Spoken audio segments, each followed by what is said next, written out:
কেউ আছেন? Hello hello. কে রে?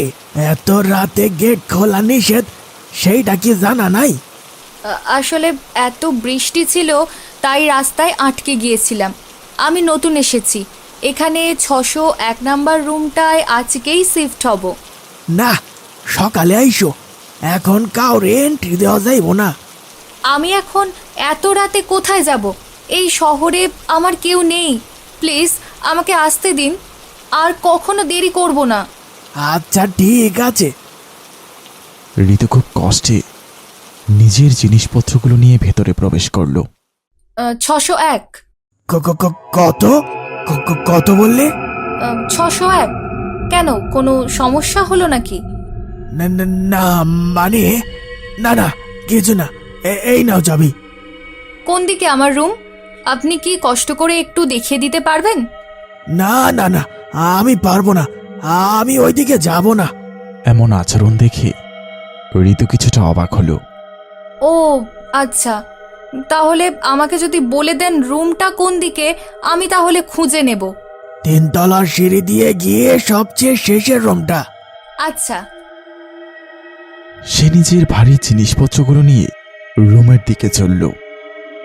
দরজার সামনে আসতেই হঠাৎ সব লাইট বন্ধ হয়ে গেল। আরে লাইটের আবার কি হলো? শেষ পর্যন্ত ইলেকট্রিসিটিও চলে গেল। দরজা খুলতেই চারপাশে আলো জ্বেলে উঠল, আর সেই আলোতে সে দেখতে পেল ভেতরে কেউ দাঁড়িয়ে আছে। ভয়ে চিৎকার করে উঠল সে। এমন সময় কয়েকটা ইঁদুর দৌড়ে পালালো। পাশের রুম থেকে একটি মেয়ে টর্চ হাতে বেরিয়ে আসলো। এই, কে রে তুই? তোর সাহস তো কম না, আমার রুমের পাশে এসে আমার ঘুমে বাধা দিস। সরি, আসলে হঠাৎ করে ইঁদুর দেখে। এই সময় আবার লাইটগুলো জ্বলে উঠল। তোকে তো নতুন মনে হচ্ছে এখানকার। কে তুই? কোন রুমে এসেছিস? আমি ঋতু, আজকেই আপনার পাশের রুমে শিফট হয়েছি। Nice to meet you. হাসি মুখে ঋতু হাত এগিয়ে দিল, কিন্তু মেয়েটি হাত বাড়ালো না।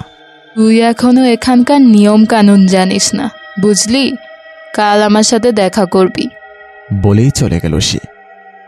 আজব তো, নতুন একটা মানুষের সাথে। আচ্ছা যাই হোক, আমি যাই, ভেতরে গিয়ে বিশ্রাম নিই। সে রুমের ভেতরে প্রবেশ করবে, এমন সময় সে বুঝতে পারল হায় রে কপাল, পায়েও ব্যথা পেলাম। কষ্ট করে সে ভেতরে চলে গেল। ভেতরে যেতেই দেখতে পেল সবকিছু এলোমেলো এবং দেয়ালে বিভিন্ন রকম পেন্সিল দিয়ে আঁকাআঁকি করা। প্রচণ্ড ময়লা চারপাশটাই।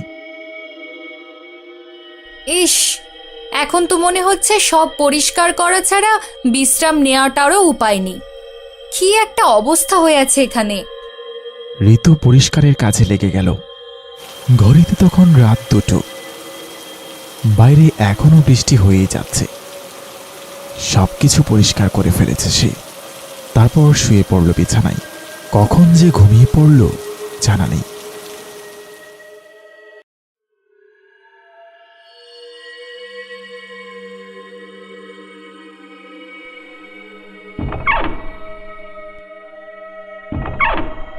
আর একটু ঘুমোতে দাও না মা। ও মা, এখন নাস্তা খাবো না গো, একটু ঘুমোতে দাও। এই মেয়ে, তাড়াতাড়ি ওঠো। এই, পরে খাবার শেষ হয়ে গেলে আর নাস্তা জুটবে না কপালে। আরে তাই তো, আমি তো এখন শহরে এসেছি, এখানে মা বাবা কেউ নেই।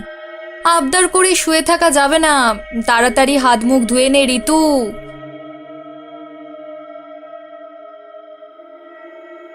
এত বেলা পর্যন্ত ঘুমিয়ে থাকলে চলবে? নিয়ম কানুন বলেও তো কিছু আছে নাকি? সরি, আসলে রুমটা এত নোংরা ছিল, গতরাতে আমি। কোনো কথা শুনতে চাই না, তাড়াতাড়ি নিচে আসো, নাস্তা খেয়ে নাও, নইলে উপোস থাকো বাপু, আমার কি। ঋতু নিচে চলে আসলো। টেবিলে সাজানো আছে খাবার। সে একটি রুটি নিতে যাবে, এমন সময় একটি মেয়ে তাকে ধাক্কা দিল। আরে, তুই গত রাতের মেয়েটা না আমার পাশের রুমের? হ্যাঁ, আপনার নামটা? আমাকে ম্যাডাম বলে ডাকবি, ম্যাডামই হচ্ছে আমার নাম। পাশে থাকা মেয়েগুলো খিলখিল করে হাসতে লাগলো। এই বলতো, তোর গ্রাম কোথায়? দেখে তো মনে হচ্ছে কোনো আড়াপাড়া গ্রাম থেকেই এসেছিস।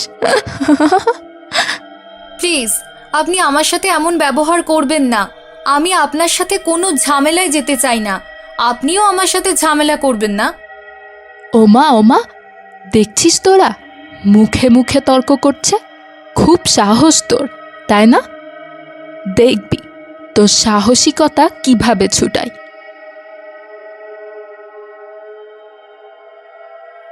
কিন্তু আমি তো এখনো নাস্তা করতে পারিনি। তাতে আমাদের কি?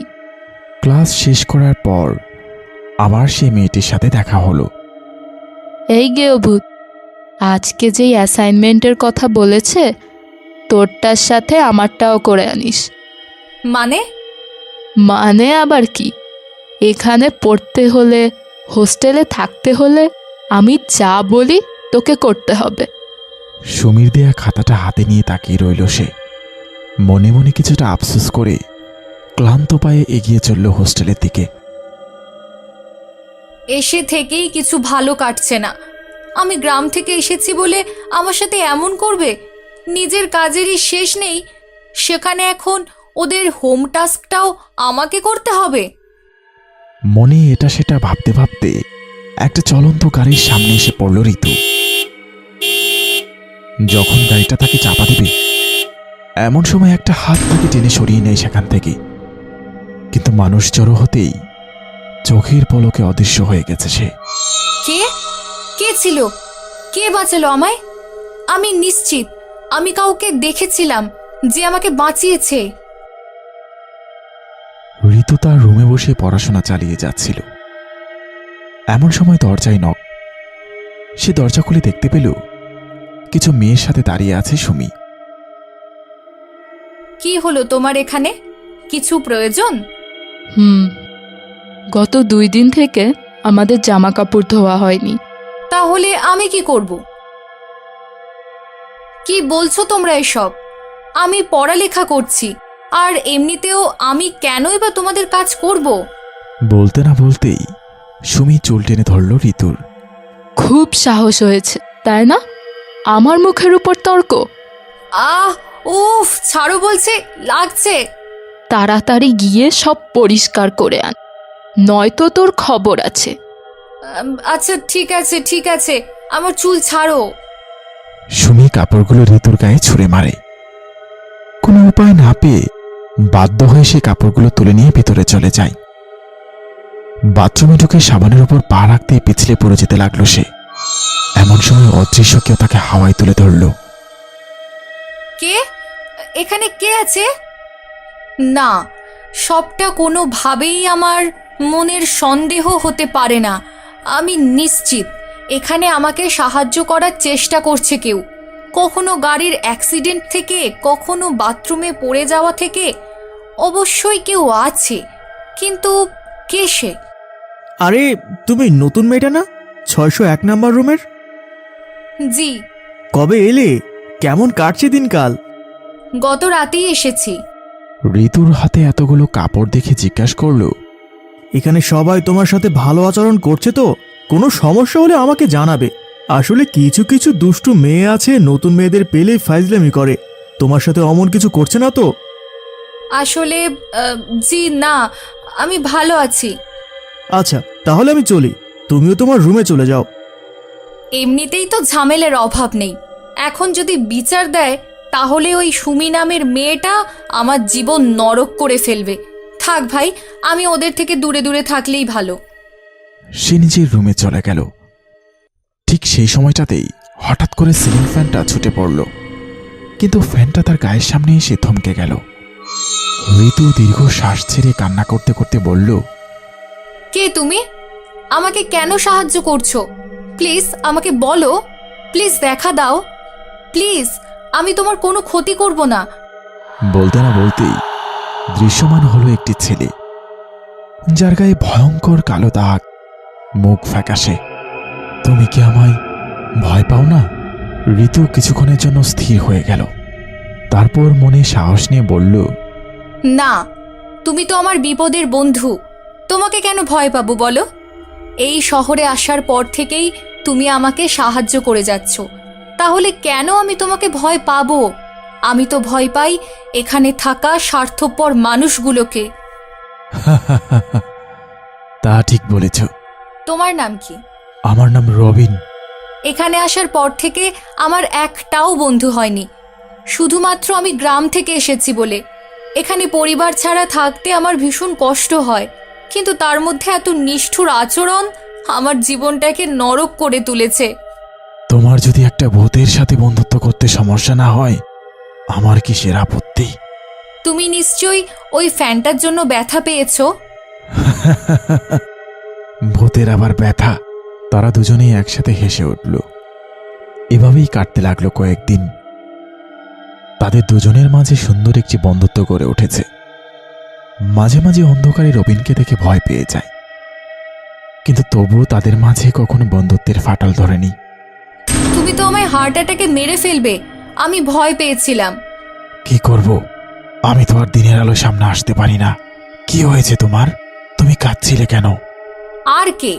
ওই সুমিটা আজ আমার গায়ে পানি ঢেলে দিয়েছিল, আমি ওর কাজ করব না বলেছি বলে। চলো, ওকে আজ একটা শিক্ষা দেই। কিন্তু কিভাবে? এমন ভয় দেখাবো আর কখনো কাউকে অত্যাচার করবে না। কাউকে অত্যাচার করার আগে দুবার ভেবে নেবে।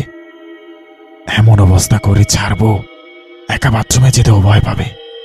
হ্যাঁ চলো। তারা দুজনেই মিলে গেল সুমির রুমের সামনে। ঋতু দরজার পাশে দাঁড়িয়ে রইল, আর রবিন ভিতরে চলে গেল। ওরে বাবা, এটা কি? বাঁচাও! আয় হায়, আমাকে মেরে ফেললো। কেউ আছো? দরজাটা খুলো, কেউ আছো? একদম উচিত শিক্ষা দিয়েছি। না ভাই, না না, আর জীবনেও কাউকে দিয়ে নিজের কাজ করাবো না। বরঞ্চ দরকার হলে আমি নিজে গিয়ে ঋতুর কাজ করে দিয়ে আসবো। প্লিজ আমাকে ছেড়ে দাও। চিৎকার শুনে এগিয়ে এলো ম্যানেজার রাহুল আর সেই বৃদ্ধা। ঋতু, গত রাতে তুমি সুমিকে ভয় লাগাবার কাজে জড়িত ছিলে, তাই না?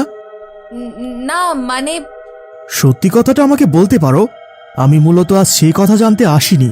আমি এসেছি তুমি কিভাবে এটা করলে তা জানতে। মানে কিভাবে তুমি সুমিকে ভূতের ভয় দেখালে। স্যার, আপনি যদি কাউকে না বলেন তাহলে বলবো। ওকে। আসলে আমার একটা বন্ধু আছে, ভূত বন্ধু। কি? সত্যি কথা বলছি, ও আমাকে সাহায্য করেছিল গতকাল। ওর নাম কি রবিন? তোমার বন্ধুর নাম কি রবিন? আপনি কি করে জানেন? ঋতু, তুমি হয়তো জানো না, এই জায়গাটায় আগে ছেলেদের হোস্টেল ছিল। মারাত্মক র্যাগিং, মারামারি ছিল এখানকার নিত্যদিনের ঘটনা। কিন্তু একটা পর্যায়ে এর ফল আত্মহত্যা অবধি পৌঁছায়। তখনই জায়গাটা বন্ধ করে দেওয়া হয়েছিল। তারপর মেয়েদের এখানে বসবাসের ব্যবস্থা করা হয়েছিল। তোমার রুমটায় গত কয়েক বছর আগে রবিন নামের একটা ছেলে আত্মহত্যা করেছিল। আর তারপর থেকে ওই ছেলের আত্মা সম্পর্কে বিভিন্ন গুজব ছিল আমাদের হোস্টেলে। কিন্তু সময়ের সাথে সাথে মানুষ ওগুলো ভুলে গিয়েছিল। আর তাই তোমাকে আমরা ওই রুমটায় থাকার পারমিশন দিয়েছিলাম।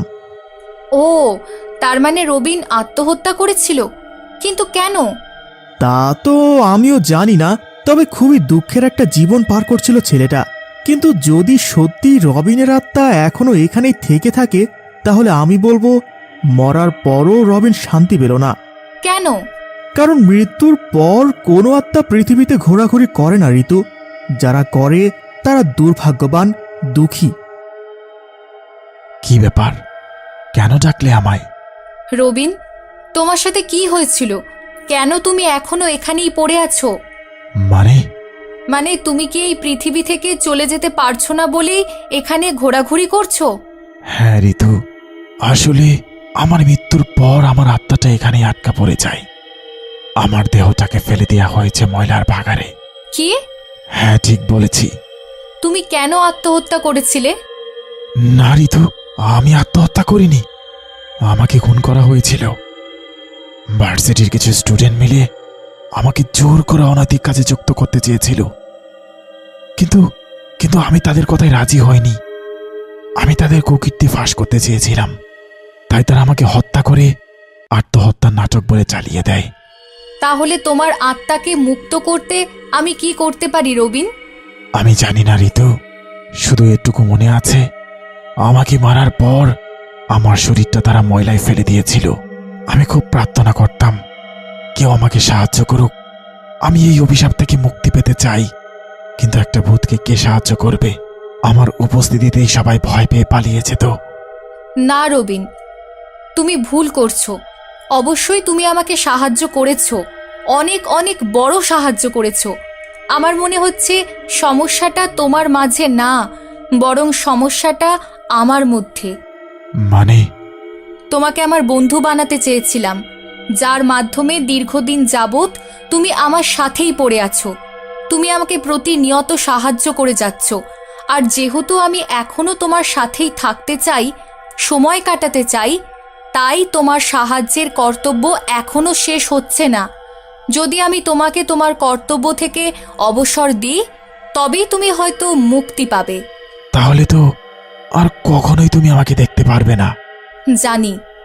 আমি জানি এটা অনেক বড় একটা সিদ্ধান্ত। এর কারণে আবারও আমি একা হয়ে যাব, কিন্তু আমি আমার বন্ধুকে এভাবে কষ্ট দিতে পারি না রবিন। আমি চাই তুমি ভালো থাকো, শান্তিতে থাকো। রবিনের চোখ দিয়ে পানি ঝরছে। অনেক অনেক দিন আমরা একসাথে ছিলাম বন্ধু, কিন্তু আজ আমি আমাদের এই সম্পর্কের সমাপ্তি করতে চাই। তুমি আমার জন্য যত কিছু করেছো, সবটার জন্য ধন্যবাদ রবিন, অসংখ্য ধন্যবাদ। ঋতুর কথা শেষ হতে হতেই চারপাশ আলোকিত হয়ে উঠল। সে উপলব্ধি করতে পারল ধীরে ধীরে অদৃশ্য হয়ে যাচ্ছে রবিন। বিদায় বন্ধু, আমাকে মুক্তি দেওয়ার জন্য ধন্যবাদ। আমি চিরদিন তোমার কাছে কৃতজ্ঞ থাকব। ভালো থেকো রবিন, আবারও দেখা হবে আমাদের। ফাঁকা রুমটায় দাঁড়িয়ে রইল ঋতু। তার চোখ দিয়ে কান্না গড়িয়ে পড়তে লাগলো।